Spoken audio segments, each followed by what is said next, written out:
As I understand it, once you decide to work with a company, it's a pretty long-term contract so that they can kind of update your services, et cetera. How often do you leverage these new technologies, and are you on the lookout for them, or is it just kind of like an inbound thing, like, oh, this working with you would be cool, but we're already locked into this 20-year contract with this other company?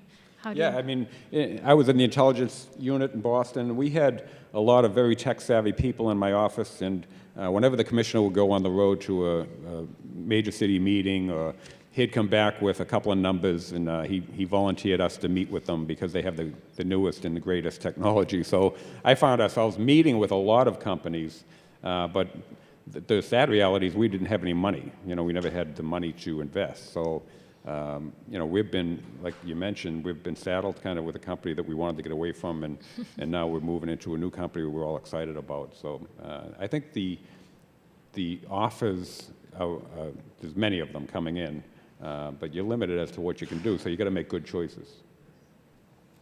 Okay. I mean, I think the smart companies pay attention to what's going on in the jurisdiction that they're interested in. So as we were talking, as we were getting ready for today, people know that we've signed up with Mark43. We're about to go live at the end of the month. So we're not getting sort of pitched by the RMS systems anymore. But we're having a recruitment and retention issue in terms of getting new folks to take the test to be officers. So now we are getting a lot of inbound. There's great HR systems that can help with outreach and retention and sort of engagement of potential candidates. So I think the smart companies are sort of seeing where's the in.